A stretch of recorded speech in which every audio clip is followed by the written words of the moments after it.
Hallo, heute sind wir bei Fiaker Paul und Riding Dinner.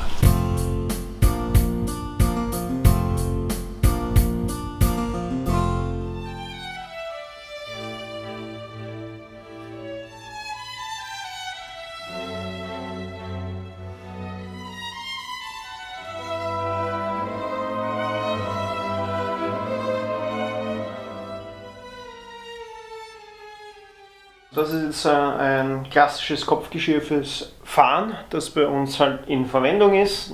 Das wird dann halt immer, bevor man es verwendet, dann noch einmal schön geputzt. Aber wir wollen ein bisschen über die vermeintlichen Scheuklappen sprechen. Da glaubt ja der breite Volksmund, dass die Scheuklappen ja wirklich dafür da sind, dass die Pferde nicht scheuen, beziehungsweise damit die Pferde sich nicht schrecken oder Angst haben. Man muss tatsächlich dazu sagen, der fachlich korrekte Begriff ist nicht Scheuklappe, sondern Blende. Und die Blenden sind in Wahrheit für die gezielte Peitschen- und Kommunikationshilfe beim mehrspännigen Fahren erforderlich. Also das so oder so ähnlich wird man das in jedem Lehrbuch zum Kutschenfahren lesen. Und das ist schon etwas, was durchaus schon Römer und Ägypter verwendet haben seinerzeit, weil die festgestellt haben, wenn ich mehr als ein Pferd vor der Kutsche habe oder mehrere Gespanne in einer Reihe, zum Beispiel wenn man in einen Krieg gezogen ist, dann wäre das immer ganz gut, wenn der Linke nicht sieht, was der Rechte macht und der Rechte nicht sieht, was der Linke macht.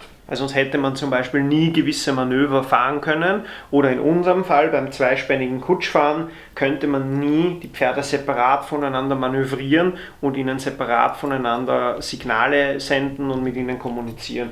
Daher sind die Blenden wirklich ganz entscheidend. Also kleineren Kindern versuche ich das immer so näher zu bringen. Die Blenden sind ein bisschen so wie in der Schule. Ja?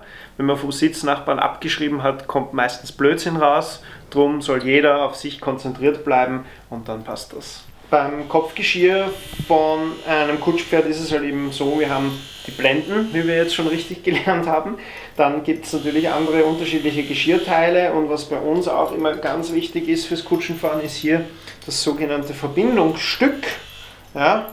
Was sozusagen den oberen Teil des Geschirrs, ich drücke das jetzt einfach laienhaft aus, dass es ein bisschen verständlicher ist, aber was halt sozusagen den Kehlriemen hier unten verbindet. Und das ist eine Art Sicherung beim Kutschenfahren. Sollte sich ein Pferd irgendwo mal kratzen selber und irgendwo hängen bleiben, dass der sich nicht das ganze Kopfgeschirr ausziehen kann. Also dieses kleine Zwischenstück hier ist ganz elementar und wichtig bei der täglichen Arbeit mit dem Pferd, vor allem wenn die Pferde auch das Geschirr so lange tragen, dass der sich das nicht aus versehentlich irgendwie runterreißen kann oder irgendwas aufreißen kann. Darum fahren bei uns alle Pferde mit so einem sogenannten Zwischenstück oder Verbindungsstück. Wir haben jetzt dann hier noch so eine Art Kopfschmuck für unsere Pferde. Das sieht man auch ganz oft in der Innenstadt, dass die Pferde mit so einer Art Hauben unterwegs sind. Entgegen vieler Behauptungen sind diese Hauben nicht dafür da, damit die Pferde nicht so gut hören können. Also es ist bitte nicht so, dass man denen irgendwas in die Ohren hineinstopft, sondern das sind sogenannte Fliegenhauben. Also entsprechend dem Standort, auf dem die Pferde stehen, tragen das manche nicht. Manche sind unterschiedlich sensibel für Mücken, Fliegen und Insekten als andere.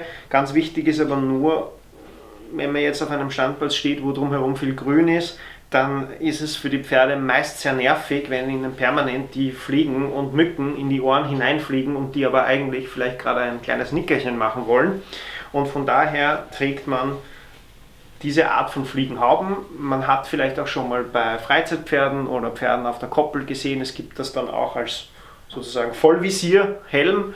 Das heißt, das ganze Gesicht abgedeckt, das macht man dann oft bei Pferden, die aber ihren ganzen Tag draußen auf der Koppel verbringen.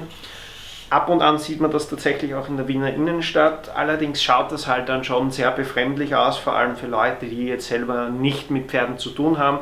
Deswegen sind wir hauptsächlich mit diesen Fliegenhauben unterwegs, also mit ganz einfachen.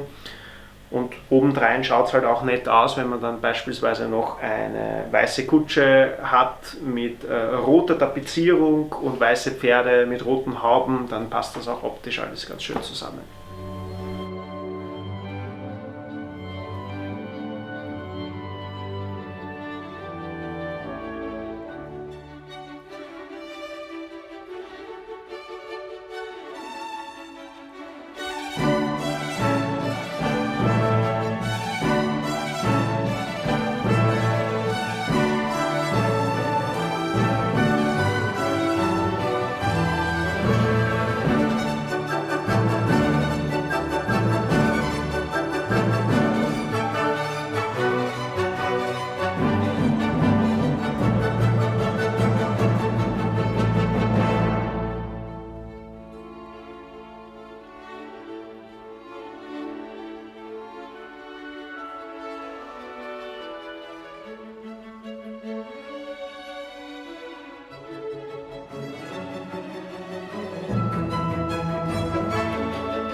Jetzt das Abonnieren nicht vergessen und schaut auch mal in unsere Playlist zu Fiaker Paul.